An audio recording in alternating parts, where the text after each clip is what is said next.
পায়ের শিরাটা হয়তো নীল হয়ে প্রকট হয়ে ফুলে উঠেছে। কাজ করছেন, হাঁটছেন, দৌড়াচ্ছেন, তখন ব্লাড গুলো স্থগিত অবস্থায় থেকে যায়। কারণটা কি? যারা পুলিশে কাজ করেন, লোকো পাইলট যারা ট্রেন চালান, বসে আছে ঠিকই, কিন্তু তার মাঝে মধ্যে আমাদেরকে একটু হেঁটে আসতে হবে। নাকি এটা আমার ভেরিকোজ ভেনের মতো সমস্যা দেখা দিচ্ছে? বেশিরভাগ ক্ষেত্রেই the diagnosis is clinical. Endovascular surgery, কাটা ছেঁড়া কিছুই নেই। এটা কি আবার ফিরে আসতে পারে? নিশ্চয়ই আবার ফিরে আসতে পারে। ঘুমে থেকে ওঠার পর এই মোজাটা পরে নেবে। লাইফস্টাইল চেঞ্জেস মানে একটা বড় ভূমিকা নেবে। তাহলে সেই অর্থে কিন্তু ওষুধ খুব একটা নেই। স্টকিংটা ইউজ করুন, ওবেসিটিটাকে প্রিভেনশন করা। অনেক সময় আমাদের শরীরের ভিতরের বড় কোনো অসঙ্গতি, প্রবল কোনো অসুস্থতা বাইরে থেকে সেভাবে বোঝা যায় না। হালকা কোনো দাগ, ছোট কোনো ব্যথা, এর আড়ালে কিন্তু লুকিয়ে থাকতে পারে বড়সড় সমস্যা। কারো কারো ক্ষেত্রে দেখা যায় পায়ের শিরাটা হয়তো নীল হয়ে প্রকট হয়ে ফুলে উঠেছে। এটা আপাত দৃষ্টিতে তেমন কিছু মনে না হলেও এর আড়ালে লুকিয়ে থাকতে পারে ভেরিকোজ ভেনের মতো বড় সমস্যা। আমাদের শরীরের ভিতরের শিরা, ধমনী, স্নায়ু এসবের কি কি সমস্যা হতে পারে, কিভাবেই বা তার যত্ন নেওয়া যেতে পারে, দ্য ওয়ার্ল্ড আরোগ্য নতুন পডকাস্টে আজ এই নিয়েই আলোচনায় রয়েছি আমি তিয়াস, এবং আমার সঙ্গে রয়েছেন ইনস্টিটিউট অফ নিউরোসায়েন্স কলকাতার বিশিষ্ট endovascular surgeon doctor Sukalyan Purkayastha. Welcome. নমস্কার। নমস্কার। তো ডাক্তারবাবু, আজকে যেটা নিয়ে আলোচনা করবো, আমি বললাম ভেরিকোজ ভেন। তো আমি যদি খুব ভুল না হয়, আমার দর্শক বন্ধুরাও হয়তো একমত হবেন, এই ভেরিকোজ ভেন শব্দটাই আমরা কিন্তু খুব নতুন শুনছি। মানে গত কয়েক বছর আগেও এতটা শোনা যেত না। এখন অনেকের মুখেই শুনি যে ভেরিকোজ ভেন হয়েছে। এবার ভেন মানে শিরা, এটা আমরা জানি, কিন্তু ভেরিকোজ ভেনটা কি, এই অসুখটা ঠিক কি, এটা যদি আমার দর্শক বন্ধুদের একটু বুঝিয়ে বলেন। ভেরিকোজ ভেইন হচ্ছে গিয়ে আমাদের পায়ের মধ্যে আমরা ভেরিকোজ ভেইনটা একটু বেশি দেখতে পাই। পায়ের শিরাগুলো হঠাৎ দেখবেন ফুলে উঠেছে, অথবা মানে একটা ক্রিমির মতো একটু বড় হয়ে ফুলে উঠেছে পায়ের শিরাগুলো, এগুলোকে আমরা ভেরিকোজ ভেইন বলে থাকি। তো বেসিক্যালি কি হয়, আমাদের পায়ে দুই ধরনের শিরা আছে। একটা হচ্ছে গিয়ে সারফেসে আছে, যেটা মানে স্কিনের একদম নিচে, যেটা আমাদের হাতেও আপনি লক্ষ্য করলে দেখতে পাবেন যে হাতেও কিছু শিরা আছে, পায়েও শিরা আছে, যেগুলো একদম স্কিনের নিচে, যেগুলো একটু নর্মালি একটু প্রমিনেন্ট থাকে। আর আরেকটা সেট অফ শিরা আছে, যেটা হচ্ছে কি একদম ভেতরে মাংসপেশির মধ্যে, যেটা হচ্ছে কি আমরা ডিপ ভিনাস সিস্টেম বলি। সেটা বাইরে থেকে দেখা যায় না, বাইরে থেকে আপনি ওটাকে দেখতে পাবেন না। আর স্কিনের নিচে যে শিরাগুলো আছে, যেগুলো মানে নর্মালি একটু প্রমিনেন্ট থাকে, অথবা আমি দৌড়াচ্ছি, অথবা অনেকক্ষণ হাঁটলাম, অনেকক্ষণ দাঁড়িয়ে থাকলাম, পাম্পড হয়ে গেল, দেখবেন শিরাগুলো একটু ফুলে আছে, অথবা আফটার ধরুন কিছু একটা এক্সারসাইজ করার পর। ঠিক ঠিক। সো ওগুলোকে আমরা সুপারফিশিয়াল ভিনাস সিস্টেম বলি, একদম স্কিনের নিচে। সুপারফিশিয়াল মানে হচ্ছে একদম উপরের পার্টটা, আর ডিপ হচ্ছে গিয়ে ভেতরের শিরাগুলো। কিন্তু পায়ের যে শিরাগুলো, যেহেতু আমরা দাঁড়াই, মানে আমাদের পুরো বডিটা একটা অ্যান্টি গ্র্যাভিটি একটা সিস্টেমে কাজ করে, তখন কি হয়, এই যে সুপারফিশিয়াল ভেইন আর যে ডিপ ভেইন আছে, ওগুলোর মধ্যে একটা কানেকশন আছে, যেটাকে আমরা বলি পারফোরেটর। ওটা হচ্ছে একটা ভেইন যেটা সুপারফিশিয়ালটা আর একটা ডিপ সিস্টেম একটা কানেক্ট করছে। কিন্তু পারফোরেটরের একটা বিশেষ সত্য হচ্ছে গিয়ে ওটার মধ্যে একটা ভালভ থাকে। ভালভটা হচ্ছে গিয়ে একটা ভিনাস একটা ফ্ল্যাপ সিস্টেম। তো ওটার কাজটা হচ্ছে গিয়ে মানে আমাদের রক্তটাকে, বাইরের যে রক্তটা আছে ওটাকে ভেতরে ঠেলে দেওয়া, মানে সুপারফিশিয়াল থেকে ডিপে ঠেলে দেওয়া। এটা হচ্ছে ওটার কাজ। ধরুন, আর ওটা কখন হচ্ছে, যে সময় মাসেলস গুলো কন্ট্রাক্ট করছে, যখন আমরা কাজ করছি অথবা হাঁটছি, তখন কি হচ্ছে, ব্লাড গুলো তো নিচে যাচ্ছে, তো নিচের ব্লাড গুলো এগেইনস্ট গ্রেভিটি ওটাকে ঠেলে উপরে উঠাতে হবে, উঠিয়ে হার্টে পাঠাতে হবে। তখন কি হয়, এই মাসেলস গুলো যে সময় কন্ট্রাক্ট করে, ব্লাডটা তখন এই বাইরের ব্লাড গুলো ভেতরে যায়, আর ভেতরের ব্লাড গুলো হার্টে চলে যায়। এটা হচ্ছে কি নর্মাল পদ্ধতি, মেকানিজমটা। কিন্তু কখনো আমরা মানে কোনো কারণের জন্য, যেগুলোতে আমরা একটু পরে আসছি, এই ভালভ গুলো কাজ করে না, অথবা ওরা কাজ করা বন্ধ করে দেয়, ওটাকে আমরা বলি ইনকম্পিটেন্ট ভালভস। যে সময় ভালভগুলো ইনকম্পিটেন্ট হয়ে যায়, তখন কি হচ্ছে, ভেতরের যে ব্লাড, কারণ ভেতরের ব্লাডের পরিমাণটা একটু বেশি, ওটা বাইরে এসে যাচ্ছে। আর যে সময় আপনি অনেকক্ষণ দাঁড়িয়ে থাকছেন, অথবা কোনো কাজ করছেন, হাঁটছেন, দৌড়াচ্ছেন, তখন ব্লাডগুলো মানে বাইরে স্থগিত অবস্থায় থেকে যায়, সেই সুপারফিশিয়াল শিরাগুলোতে বেড়ে যাচ্ছে বা জমে যাচ্ছে। তখন কি হচ্ছে, যেহেতু ব্লাডের পরিমাণটা জমে যাচ্ছে, শিরাগুলো আস্তে আস্তে আস্তে আস্তে ফুলতে শুরু হচ্ছে। আর যে সময় মানে শিরাগুলো ফুলছে তখন কি হয়, শিরাগুলো তো একটা মানে একটা লঙ্গিচুডনাল একটা স্ট্রেট লাইনের মতো ছিল, তো যে সময় জিনিসটা ফুলে বড় হয়ে যাচ্ছে তখন এই যে লেংথটুকুকে মানে অ্যাকোমোডেট করার জন্য শিরাগুলো একটু মানে টর্চুয়াস হয়ে যাচ্ছে। তখন আমরা শিরাগুলোকে একটা টর্চুয়াস ভিনাস চ্যানেলস আমরা স্কিনের নিচে দেখতে পাচ্ছি, বেড়ে যাচ্ছে ইলাস্টিসিটির কারণে ওরকম একটা শেপ নিচ্ছে। এক্স্যাক্টলি, তো শেপটা টর্চুয়াস হয়ে যাচ্ছে, হয়ে ওই ভেইনগুলোকে আমরা ভেরিকোজ ভেইন বলি। ওকে, মানে বেসিক্যালি এটা শিরারই সমস্যা, যেই সমস্যাটা কিনা সুপারফিশিয়াল শিরার সঙ্গে ভিতরের শিরার যোগাযোগটাকে সমস্যায় তৈরি করে। একদমই তাই। তো এইটার কারণটা কি, মানে এটা কি জেনেটিক্যালি হয় নাকি আমাদের জীবনযাপনে কোনো সমস্যা থেকে গিয়েছে? জেনেটিক্যালি জিনিসটা মানে কি আমরা ফ্যামিলিয়াল দেখতে পাই, মানে শিরাগুলো ধরুন কাদের ক্ষেত্রে আমরা বেশি দেখতে পাই, আমি যদি এই কোয়েশ্চেনটা আগে আসি, মানে দেখা যাচ্ছে ফিমেলসদের ক্ষেত্রে অ্যারাউন্ড 20 থেকে 25% ফিমেলসদের in their life time in general population এই সমস্যায় হয়তো উনি ভুগতে পারেন। ছেলেদের ক্ষেত্রে অ্যারাউন্ড 15 to 20%, একটু কম। বাট আমরা যে জেনারেল পপুলেশনে দেখি, তার মানে আমি 100 জন লোককে নিচ্ছি, মেয়ে হোক অথবা ছেলে হোক, আমরা 20 জনের মধ্যে দেখতে পাবো যে ভেরিকোজ ভেইনের সমস্যাটা দেখা যাচ্ছে। তার মানে সবার ক্ষেত্রে তো হচ্ছে না, তার মানে একটা ফ্যামিলিয়াল অথবা একটা জেনেটিক প্রিডিসপোজিশন আছে, সো দ্যাট ইজ দেয়ার। তার মানে ওনাদের ভেইনগুলো একটু উইক আছে, নর্মাল পপুলেশন অথবা নর্মাল লোকেদের থেকে একটু উইক আছে। তো যারা অনেকক্ষণ দাঁড়িয়ে থাকছেন, যেরকম আমরা দেখছি যারা পুলিশে কাজ করেন, ট্রাফিক সার্জেন্ট আছেন, অনেকক্ষণ দাঁড়িয়ে থাকতে হচ্ছে, যারা টিচার, যারা অনেকক্ষণ দাঁড়িয়ে ওদের ক্লাস নিতে হচ্ছে, অথবা হাউস ওয়াইফ যাদের অনেক রান্না করছে অনেক সময়। আর মেয়েদের ক্ষেত্রে আমরা দেখতে পাই আফটার প্রেগন্যান্সি এটা প্রবণতাটা বেড়ে যায়, কারণ ডিউরিং প্রেগন্যান্সি অ্যাবডোমিনাল প্রেসার বেড়ে যায়, সো দ্যাট মেক্স আওয়ার মানে এই শিরার ভালভগুলোকে একটু ইনকম্পিটেন্ট, কারণ অ্যাবডোমিনাল প্রেসার বেড়ে যাওয়াতে নিচের থেকে যে ব্লাডগুলো তো আরো ওজনটা বেশি নিচ্ছে, একদম তার জন্য মানে ভালভসগুলো একটু ইনকম্পিটেন্ট হয়ে যাচ্ছে। আর ছেলেদের ক্ষেত্রে যেরকম বললাম, যারা অনেকক্ষণ দাঁড়িয়ে আছেন ওদের ক্ষেত্রে আমরা বেশি দেখবো, মিলিটারিতে যারা কাজ করেন অনেকক্ষণ দাঁড়িয়ে থাকতে, আর একটা লোকো পাইলট যারা ট্রেন চালান তাদের ক্ষেত্রে এটা খুব শোনা যায়, তাদের ক্ষেত্রে হয়, কারণ ওনারা অনেক দূরের যাত্রা দাঁড়িয়ে আছেন, দাঁড়িয়ে ট্রেনটা চালাচ্ছেন, তো তার জন্য ওনাদের ক্ষেত্রে এই জিনিসটা একটু বেশি দেখতে পাই। মানে আমাদের এই যে পেশাগত প্রভাব বা জীবনযাপনে আমরা যারা দীর্ঘক্ষণ দাঁড়িয়ে বা যারা খুব বসে কাজ করি, তাদের ক্ষেত্রেও কি সমস্যা হতে পারে? তাদের ক্ষেত্রেও হয়, কারণ আমরা বসে আছি, তো দাঁড়ানোর থেকে বসাটা যদিও মানে কি অতটা আমাদের ওজনটা ক্যারি করছে না পা, কিন্তু দ্যাট ইজ অলসো ডিপেন্ডেন্ট, পাটাকে ডিপেন্ডেন্ট অবস্থায় আছে। তার মানে কি হচ্ছে, আমরা বেশিক্ষণ বসে আছি ঠিকই, কিন্তু তার মাঝে মধ্যে আমাদেরকে একটু হেঁটে আসতে হবে, মানে সাম এক্সারসাইজ করতে হবে, রাইট, মানে শিরাগুলো যাতে সচল হয়, রাইট। আচ্ছা, আমাকে একটা কথা বলুন, যে এই যে শিরাটা একটু ফুলে গেছে বা একটুখানি প্রকট হয়ে গেছে, এটা তো নানা কারণে হয়, যেমন আপনি বললেন দৌড়াদৌড়ি করলে বা অনেক সময় জিমে যখন ওয়েট পাম্প করা হয় তখন হয়। তো উপসর্গগুলো বা রেড ফ্ল্যাগগুলো কি হবে? আমি কখন বুঝবো যে এটা নর্মাল জাস্ট আমার শিরা পাম্প হয়েছে, নাকি এটা আমার ভেরিকোজ ভেইনের মতো সমস্যা দেখা দিচ্ছে? একদমই তাই। মানে ধরুন আমি এক্সারসাইজ করছি অনেক সময়, অনেকক্ষণ জিমে অথবা অনেকক্ষণ দৌড়ে আসলাম, হেঁটে আসলাম, তখন দেখলাম আমার ভেইনস গুলো একটু প্রমিনেন্ট, কিন্তু এই যে প্রমিনেন্সটা কিছুক্ষণ পরে কিন্তু স্বাভাবিক অবস্থায় আবার ফিরে যাওয়া উচিত, নর্মাল জায়গায় ফিরে যাওয়া উচিত। যদি দেখছি যে আমরা জিনিসটা নর্মাল জায়গায় ফিরে যাচ্ছে না, মানে এটা পার্মানেন্টলি জিনিসটা থেকে যাচ্ছে, অথবা শিরার যে সাইজটা আছে ওটা কিন্তু নর্মালের থেকে একটু বেশি বড় হয়ে যাচ্ছে, তখন আমরা জিনিসগুলোকে মানে টিপিক্যালি আমরা ইংরেজিতে যে টার্মটা বলি, দিস আর ডাইলেটেড, মানে আয়তনে একটু বড় হয়ে যাওয়া, এবং টর্চুয়াস মানে একটা কি বলবো, একটা বক্র, বাংলায় মানে ওটা কুঁচকে যাচ্ছে, ইলাস্টিসিটিটা ওটা এক্স্যাক্টলি একটা তেরাবেকা অবস্থায় জিনিসটা হয়ে যাচ্ছে। ঠিক। আচ্ছা, এই যে আপনি যে উপসর্গগুলোর কথা বললেন, সেটা নিয়ে ধরুন কেউ ডাক্তারবাবুর কাছে গেলেন, তো এরপরেই আসে ডায়াগনোসিস। তো উপসর্গ দেখে যে ডায়াগনোসিসের পার্টটা, রোগটাকে নির্ণয় করা, সেটা ঠিক কিভাবে হয়? দেখুন, বেশিরভাগ ক্ষেত্রেই দ্য ডায়াগনোসিস ইজ ক্লিনিক্যাল, মানে আমি দেখেই বুঝতে পারছি যে ওনার ভেরিকোজ ভেইন আছে।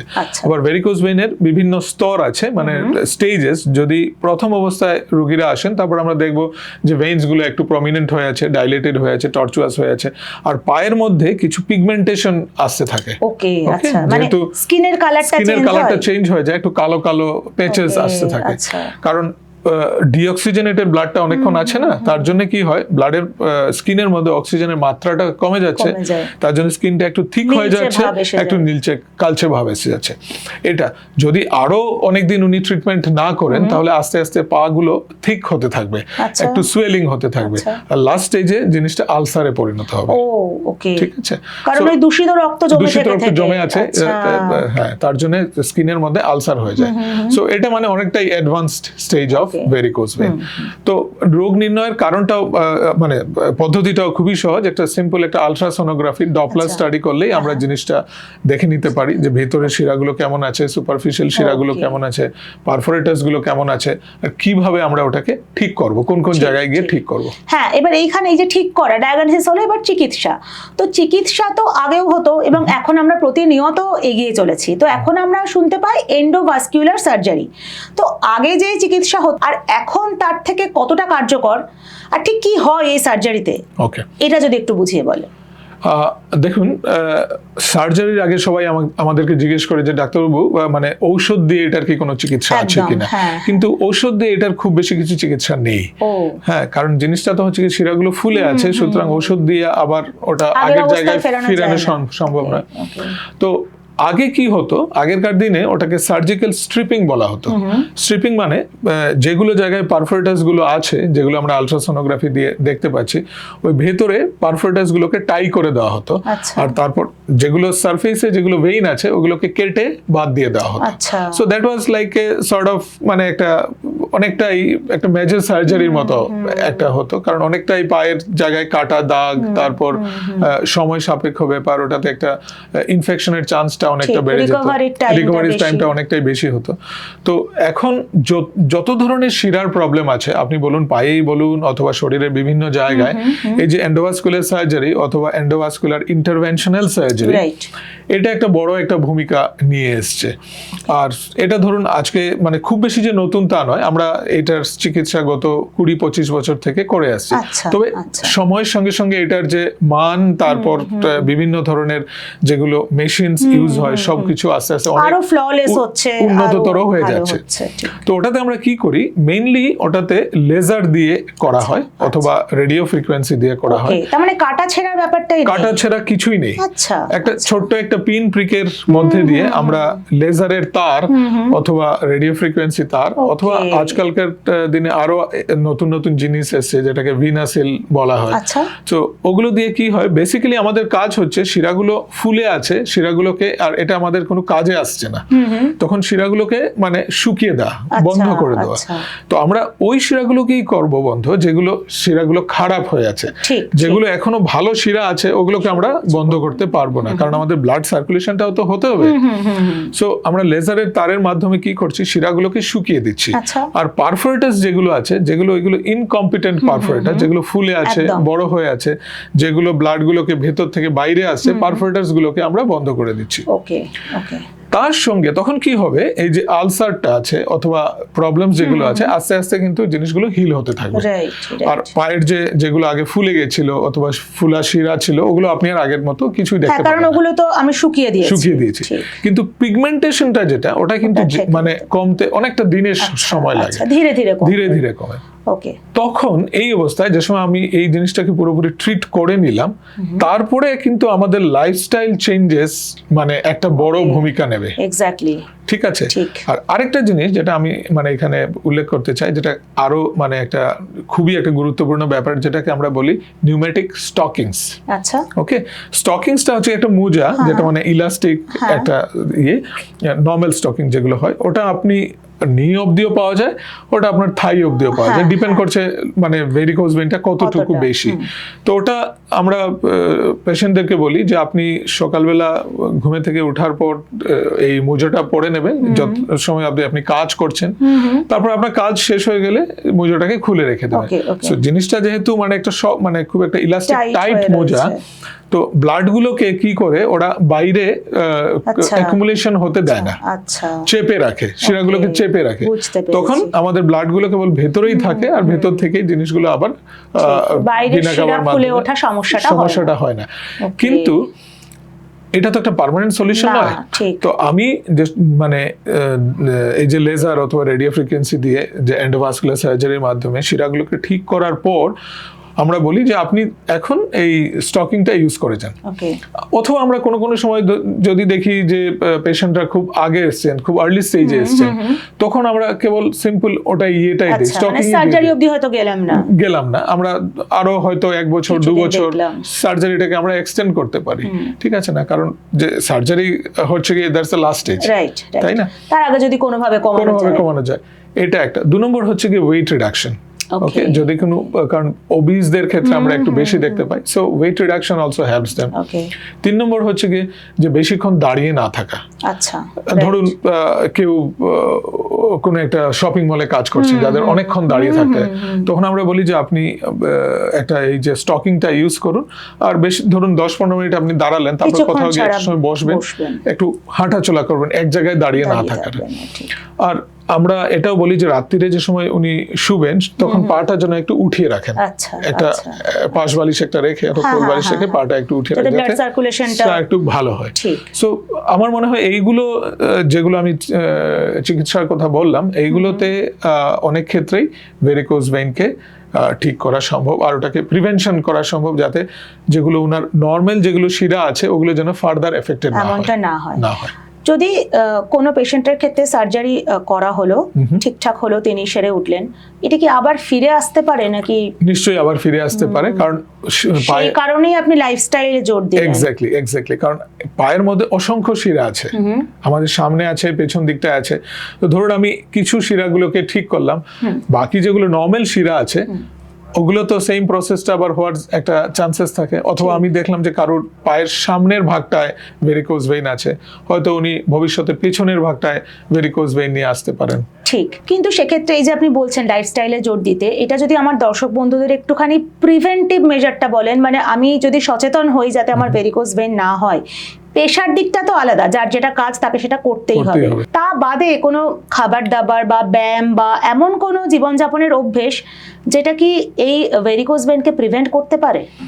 ভেরিকোজ ভেইনের প্রিভেনশনের প্রথম হচ্ছে গিয়ে যে ওবেসিটিটাকে প্রিভেনশন করা, তারপর হচ্ছে কি নিয়মিত এক্সারসাইজ করা, আর যেগুলো কিছু কিছু ব্যায়াম আছে না, যে পাটাকে উঠিয়ে রেখে যেগুলো ব্যায়াম করা হয় অ্যান্টি গ্র্যাভিটি মেকানিজমে যেগুলো কাজ করে, সেটা আপনারা সাজেস্ট করেন?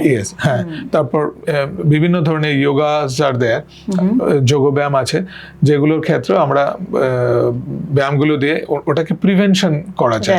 কিন্তু একবার যদি জিনিসটা মানে হতে শুরু হয়, তখন কিন্তু ওই জিনিসগুলো হয়তো আবার খুব বেশি কাজ করে না। ঠিক, তাহলে সেই অর্থে কিন্তু ওষুধ খুব একটা নেই, একটা দুটো ওষুধ আছে, কিন্তু আমার মানে পার্সোনাল এক্সপেরিয়েন্সে আমি দেখেছি, অথবা মানে অন্যরা যা বলেন, যে ওষুধগুলো খুব বেশি কাজ হয় না। মানে ভেরিকোজ ভেইনটাকে ধরুন একদম আর্লি স্টেজে আমি দিলাম, হয়তো অনেকটাই মানে হওয়া সম্ভব, কিন্তু মানে যদি একটু বেড়ে যায়, তখন আর ওষুধ দিয়ে কোনো তেমন কিছু কাজ হয় না। ডাক্তারবাবু, একটা কথা জিজ্ঞেস করি, এই যে ভেরিকোজ ভেইন বাড়ছে, এইটা আমরা আরো বেশি করে শুনছি, নতুন হাসপাতাল পর্যন্ত তৈরি হচ্ছে দেখছি, তার মানে নিশ্চয়ই সমস্যাটা মানুষের মধ্যে বাড়ছে।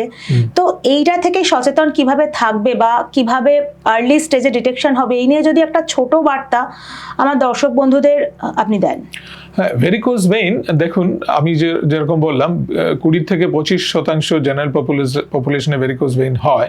ওটা আগেও ছিল, এখনো আছে, কিন্তু বিভিন্ন ধরনের এই ওবেসিটি, লাইফস্টাইল চেঞ্জেসের জন্য আমরা এই জিনিসটাকে একটু হয়তো বেশি দেখতে পাচ্ছি। প্লাস আমাদের ডিটেকশনের ক্ষমতা বাড়ছে, আমাদের রোগ নির্ণয়ের মানুষের সচেতনতা বাড়ছে, তার জন্য ওনারা বেশি ডাক্তারবাবুদের কাছে আসছেন ভেরিকোজ ভেইনের নিয়ে।